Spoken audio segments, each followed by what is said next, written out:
Hi everybody, it's Friday the 15th of September 2023 and I thought I'd give you a wee insight into what's happened the last few days. Totally unexpected, um, but really totally necessary I guess as well. So what happened was on Tuesday night when I went upstairs to go to bed, I started to feel a tightness in my chest. When I was taking deep breaths, it was like really sharp pain. It was like someone was stabbing you in the chest. Short breaths, it was kind of the same, but not as bad as trying to take a deep breath. It was as if you couldn't open the diaphragm far enough to breathe. But I thought, okay, well, just go with it. Because I'd been out for a walk earlier in the day and I did sort of, and I felt a wee bit exhausted, but I just thought, okay, I'm just tired. So I just left it at that. But lay down in bed and thought, oh, that's quite restrictive in my breathing. You know, I couldn't, it was really bad. So I sort of sat on the edge of the bed, tried again.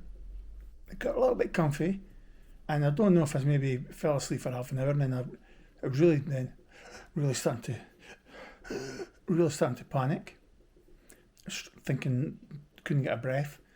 So I got up, sat on the edge of the bed again, but I was still able to breathe. Went to the toilet, had a look in the mirror, and my lips weren't blue or anything. Just things were going along as things looked fine. The colour didn't change. Just thought, I don't know what's going on. So went back to bed. I tried to lay the other way in bed, and again it was worse. I couldn't lie. So I thought, okay. By the time 4 o'clock in the morning came, because I've been sitting on the edge of the bed for a good couple of hours, just trying to take account of what's going on and try to think what could be happening. What going through your head is, am I, early stages of taking a heart attack or something? But I knew in general my health, my heart and lungs is really good because all the running I used to do. But since my liver transplant back in May, things have obviously changed with all the drugs I'm now on. Things keep me alive, immune suppressants and some other stuff. So came down the stair about 4 o'clock in the morning. Sat on my chair thinking I could sit in the recliner, maybe recline it back slightly, but no, that didn't work either. So I just sat on the chair, and I don't know how, but the time just passed very, very quickly. And I heard Michelle getting up, so I shouted on Michelle to come down the stairs. Well, lightly shouted on Michelle because I couldn't get a deep breath to shout too loud. So she came down and I says, I'm really struggling here. So what we decided was phone the transplant ward at the hospital. They recommended, because of the chest pains, to call ambulance. So I dialed 999 emergency, got an ambulance out. They came and checked me, did the ECG,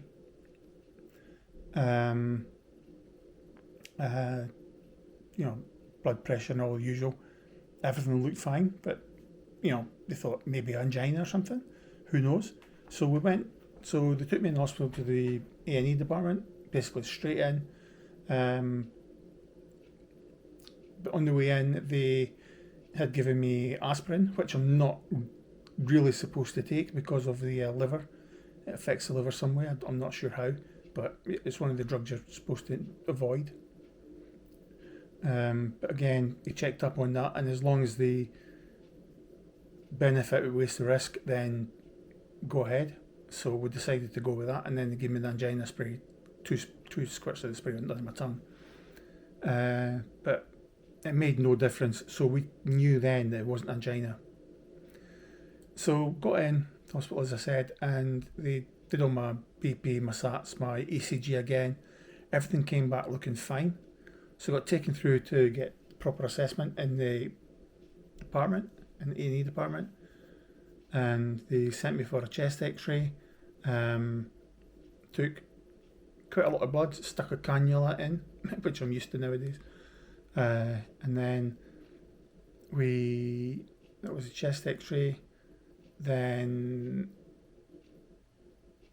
what else did they do? I went for an echocardiogram, and a CT scan of my chest and my abdomen, so they can check the heart and the liver, just in case the liver was causing issues. Because what has happened over the last couple of weeks, I don't think I've mentioned, is between from my knee down into my feet, now swollen up with fluid. Not as bad as it was pre-op, but it has definitely swollen up again, and we're not quite sure why. So we don't know. So they wanted to check all of that. So a few hours later, we got the results, and I'd spoke to cardiology at that point as well, and they were pretty confident it wasn't a heart attack I'd taken. They didn't really know why I was having issues, so they were still a bit concerned, obviously. So what they did was say, look, we'll admit you overnight. So I went to the acute medicine unit, and I was just basically, again, just taking the the blood pressure, oxygen levels and temperatures. Everything was coming back fine all the time. But as the day had gone on, by the time sort of 8 o'clock at night had come, my breathing had got back to fairly normal, a little bit of pain, but nothing. So Michelle had left to go home at that time, and the doctor came and spoke to me. I said to them, they said they checked all the things, all the results, and everything was looking okay. The gastroenterology came down to see me as well, and they says everything is fine. The liver function tests were all coming back fine, kidneys were fine. My potassium was at 5.3, which they were a wee bit concerned about, but I says that's fine for me, because if you check back the records, I'm usually about 5.6, 5.8, so they were okay with that. But what I'd shown in one of the scans is one of the valves in my heart. I can't remember what it's called. I don't know what it's called, if I'm being honest. It's like one of the valves in my heart has got a slight thickening. So he said there's absolutely nothing to worry about, but they want to keep monitoring it. I'll probably get another checkup in 12 months' time. It's not anything they're concerned about, but they just noticed that in the echocardiogram they did and the CT scans as well. So they just want to monitor that, but that shouldn't be causing the leg swelling either. So I'm not sure what's going on there. They're not sure what's going on. So as I say, they kept me in overnight, and then the next day, doctors came and spoke to me again and said they're happy with everything that's going on, and they put me on a statin, atorvastatin statin or something, atorvastatin or something like that. I don't know what it's called. Can't remember. All these drugs have funny names. I wish we would just call them Bill, Bob and Joe sort of thing. But they've got all these big fancy long names that nobody can pronounce other than doctors. So they put me on that. They put me on aspirin because they okayed all that with the liver team, and they were okay with that. And they also put me on furosemide again, which I took before my transplant, but since all the fluid had disappeared, and it's come back again ever so slightly. For cautionary reasons, they've stuck me back on some furosemide once a day. It's a water tablet just to try and see if that will stop the fluid in the legs or help the fluid in the legs. Because as I say, they don't have no idea what's causing it. So they would have to do further tests. But I'm back at the transplant clinic in 2 weeks' time, so I'll probably get an update from them. They'll probably do further tests, blood tests as well. They do that every time I go, but they'll probably do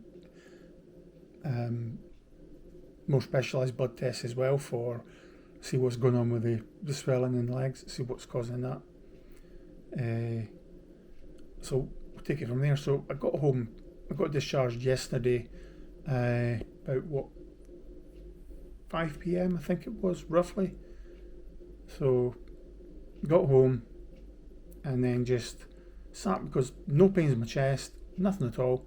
But I was dead beat and tired because during the night, obviously, you get woken up a couple of times, get your blood pressure taken, and speak to the doctors. And because on the sort of Tuesday night, Wednesday morning, I hadn't slept at all. The Wednesday night, Thursday morning, I was basically sound asleep, but just when you're in that sound sleep, you kept getting waken up, so it's slightly broken as well. Plus getting up for the toilet, as my normal. And after speaking with the doctors on the Friday, they says, yeah, they're happy to discharge me. So by the time I got discharged with the medicines, my discharge letter, it was about 5 p.m. So we just drove home from that point and got in home.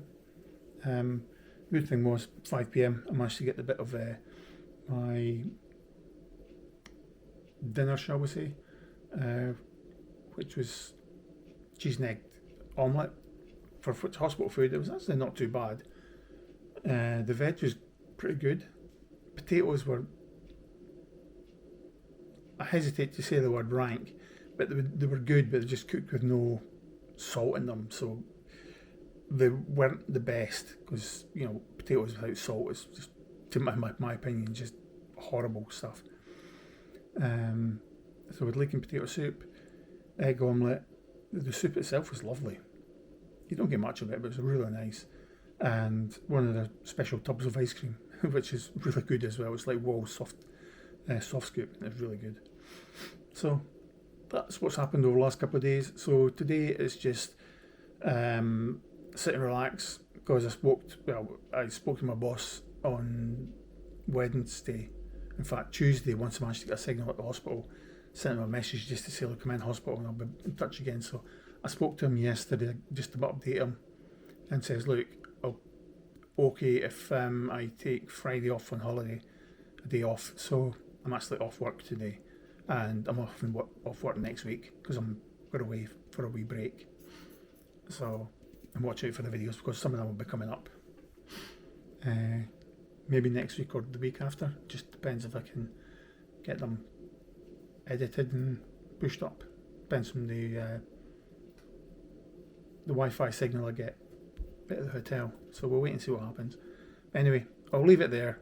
That's the update. And right now, all is good. No problems. Just the usual pain in my back. From the, I keep forgetting this name, the sacrum into the hips. So it's causing a bit of discomfort.